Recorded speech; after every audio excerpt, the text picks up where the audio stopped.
Hey guys, if you've just stumbled across this video, then hello. I'm Jade, a digital artist and illustrator, and recently I created my first colouring book. So in celebration of it being Pride Month, today we are going to colour in the Pride themed page of my Festivals Around the World colouring book. First, let's talk about my supplies. My favourite colouring medium that I currently have are these markers. They are vibrant and they make colouring so much fun, especially with both the brush and fine liner tip. I do want to eventually get some alcohol markers as they seem to be good for colouring, but for now these are what I'm using. Also, I kept this in mind when I was making my colouring book, so I made sure to use thick single-sided colouring pages for the book. And of course we have the colouring book itself. The book I am using is my Festivals Around the World colouring book, and the page that I will be colouring in is called Pride. The first thing that I do when colouring in a page is put down the base colours, starting with the characters. I like to have consistency with my characters, so I always use the same colours on every page, which is why I tend to start with my characters first because the colours are already picked out. I prefer using lighter colours for my dragons, so I use their respective colours. So Cookie being green and cream, Sparky being blue and cream, and Tinker being cream and pink. For my dragons, I wanted to use more cute colours and ones that match nicely.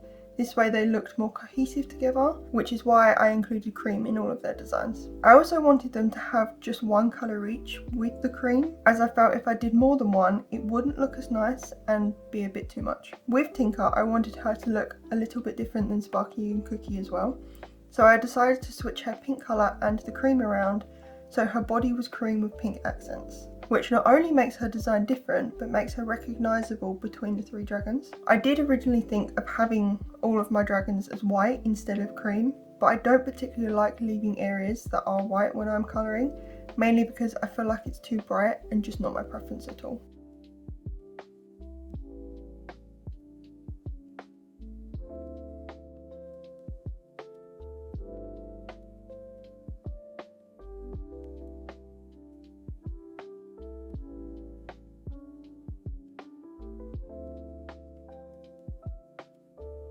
After colouring my characters, I like to move on to any other little characters in the scene, but as there are none in this page, I decided to move on to the leaves and foliage. So for this page, that will be the bushes and the foliage on the balconies. Right now, I am just continuing to add the base colours for these parts, and I'll focus on adding other details later on in the process. So for the foliage, I am using a grassy green and a pastel green.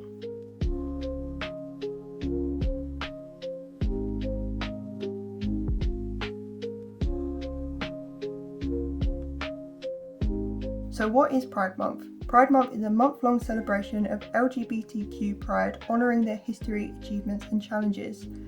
Pride Month takes place during the month of June.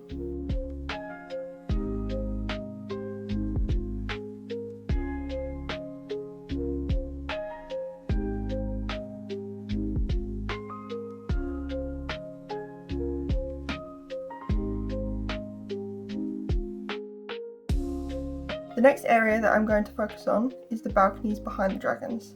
I am starting with an aqua blue and I'm putting that on the wall inside the little houses. Then I follow that up with a light blue for the door windows. For this, I coloured each of the window boxes separately so that my colouring looked smoother and had more of an even coat. Then I move on to the balcony itself with a sandy cream colour, one that is different to the cream that I used for the dragons so that it didn't blend into them too much.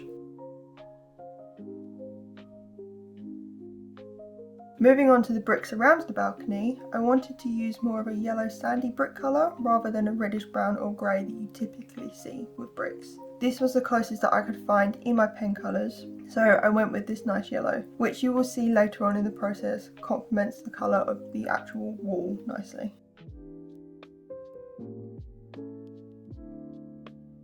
The last parts of the balcony that I coloured are the floor inside the little house, the door frame and the drawers.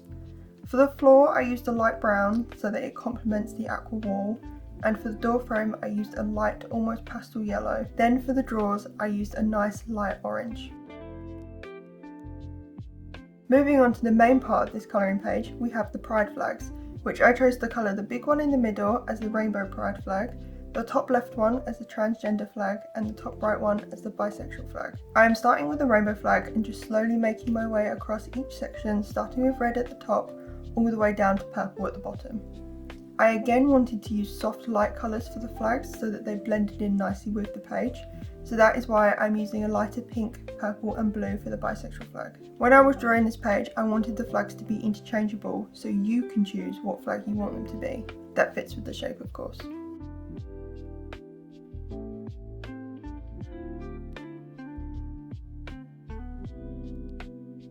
Then I'm going to focus on the large wall section.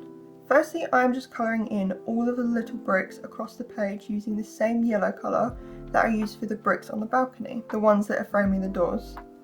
This is a slightly darker colour than what I'm going to be using on the wall. Then I am moving on to the large section of the wall, which I chose a light yellow. Now, since this is a large section that I have to colour in, I make sure to colour it in all at once because I want it to come out looking smooth and even. So when I'm colouring, I like to start on one side and work my way across to the other using the brush tip of the marker. I find that the brush tip allows for more flexibility with my colouring, so when there are lots of small areas and details around, I use just the very end of the brush tip to colour, whereas when there are large sections, I like to apply more pressure and use more of the brush to get the most coverage. So I'm just making sure that I cover the area well and trying to avoid having streaking with my brush strokes. Now, whether you should use back and forth strokes or swirling is completely up to you. I find that it doesn't make too much of a difference, so usually I do back and forth strokes, as you can see, because that feels more natural to me, especially when doing a large area like this. I specifically chose to use yellow for the wall because I wanted it to make the page look colourful in the spirit of pride, rather than using a typical reddish brown or grey colour and it then making the whole page duller.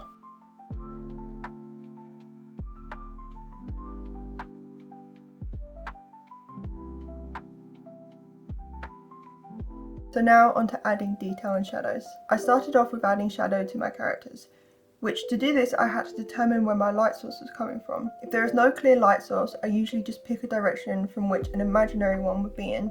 So in this case, I decided that the light was coming from the centre, where the sun would be if it was shining on the building. As this page will not have any harsh highlights, I didn't need to account for them when I was adding in my base colours. So for Sparky, I used a darker blue for the shadows on his body, and for Tinker and Cookie, I used the same colour as their base colours. I did the same for the cream on all of them too. It's good to keep in mind that you can layer markers to create shadows and depth with the same colour once the first layer has dried.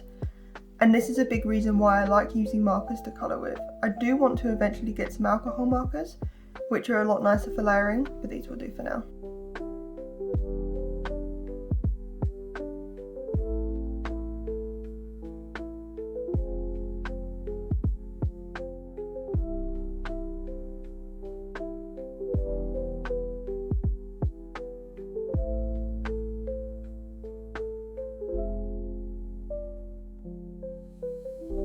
I like to add some dimension to the foliage on my colouring pages. So the first thing I'll add are some shadows using a darker shade of green or greenish blue around the individual leaves and flag.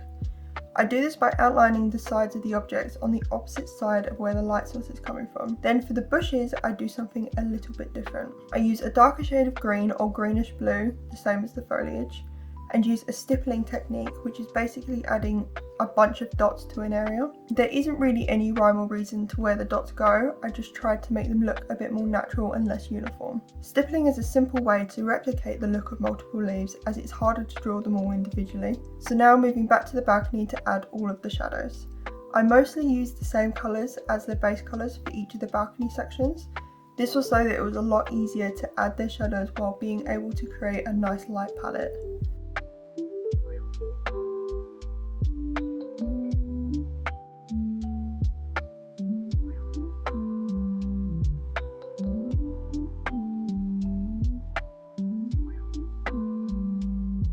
For the inside of their little houses, I really didn't know how to add the shadows, but I ended up doing a kind of spotlight shadow where the shadows are around the edge of the room. Looking at it now, I kind of wish I had added a pattern to the wall, so it looked more like wallpaper rather than a plain aqua wall, so I will keep this in mind for next time.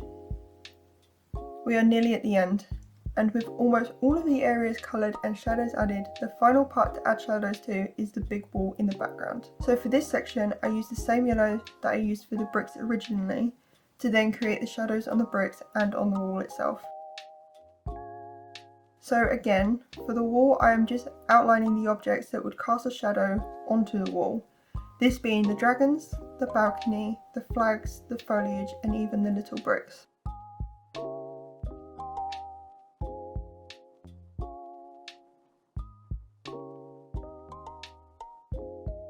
Then I'm going to add more little bricks to the big wall just to give it some more detail across the whole page.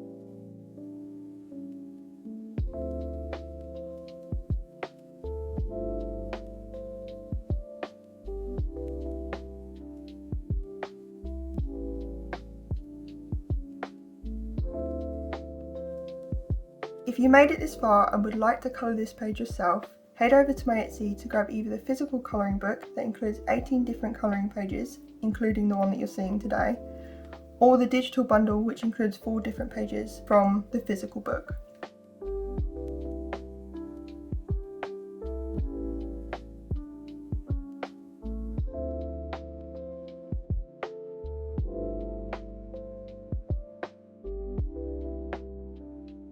And with that, the page is complete. I had a lot of fun colouring this page with you today, so thank you so much for joining me. I hope you have an amazing rest of your day. Bye!